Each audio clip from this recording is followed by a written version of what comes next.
नमस्कार। उनकी बातें में आपका स्वागत, अभिनंदन। हमारे प्रिय सभी दर्शकों को बसंत पंचमी की हार्दिक बधाई एवं शुभकामनाएं। आज बसंत पंचमी है।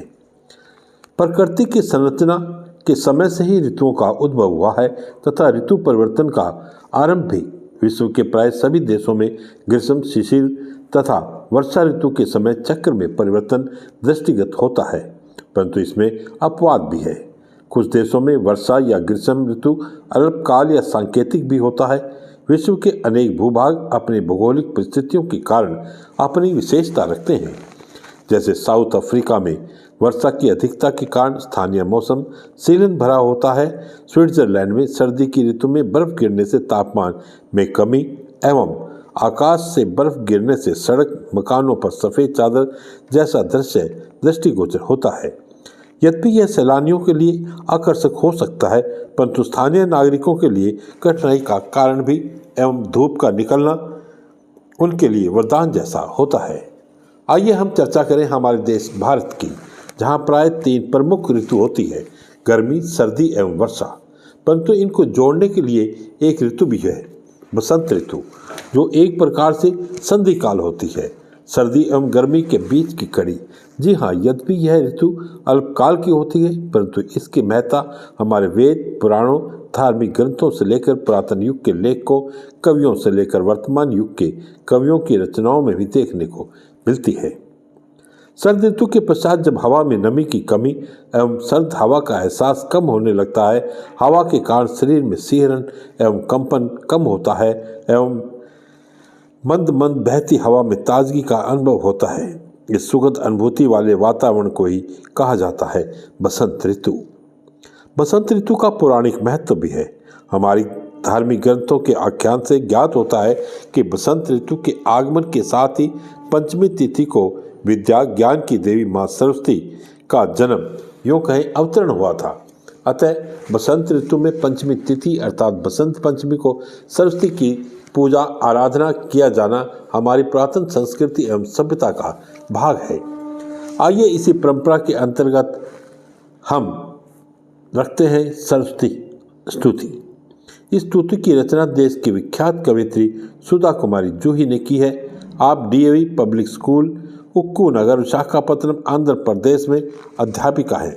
आपके 2 कविता संग्रह कुछ मासूम सी बातें एवं समंदर का शहर प्रकाशित हो चुके हैं एवं आकाशवाणी, दूरदर्शन, पत्र पत्रिकाओं में आपका लेखन प्रसारित एवं प्रकाशित होता रहता है। तो आइए सुनते हैं। नमस्कार, सुनिए मेरी स्वरचित सरस्वती स्तुति। माँ शारदे माँ सरस्वती आई शरण तेरे भारती। माँ शारदे माँ सरस्वती आई शरण तेरे भारती।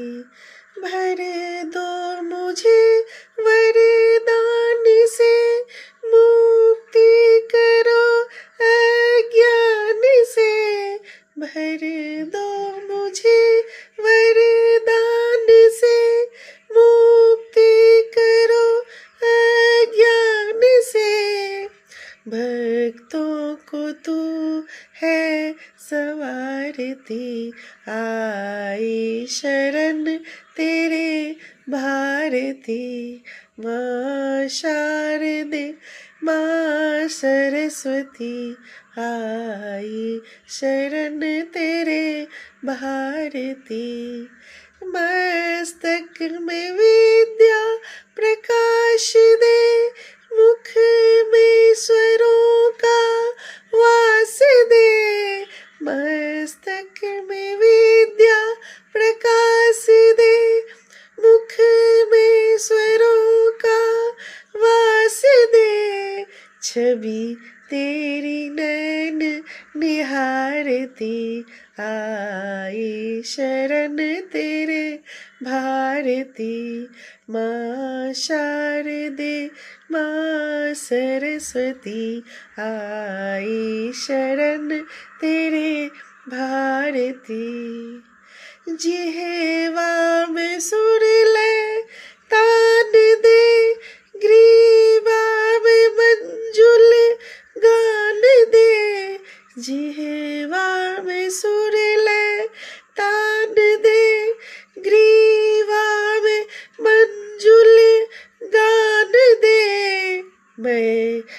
नित्य करूं तेरी आरती, आई शरण तेरे भारती।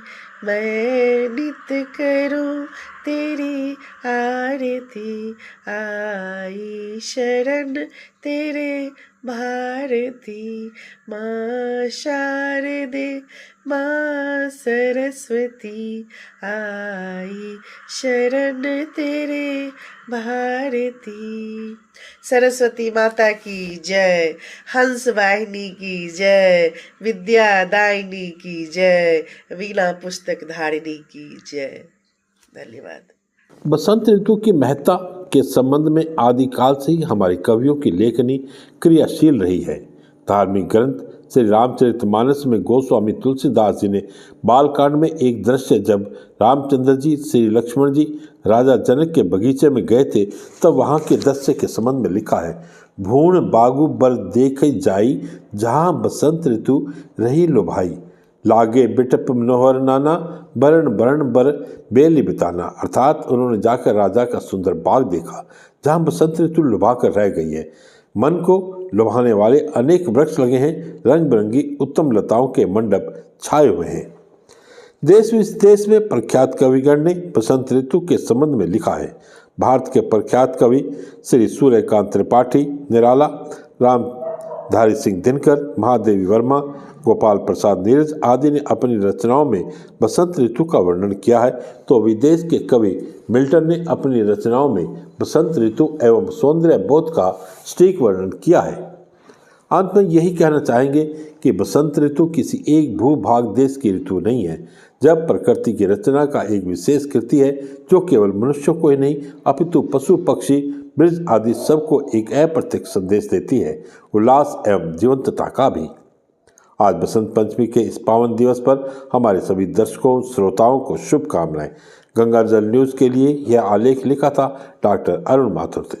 आपको यह एपिसोड कैसा लगा अपनी प्रतिक्रिया से अवश्य अवगत करवाएं। चैनल को लाइक करें, सब्सक्राइब करें। धन्यवाद।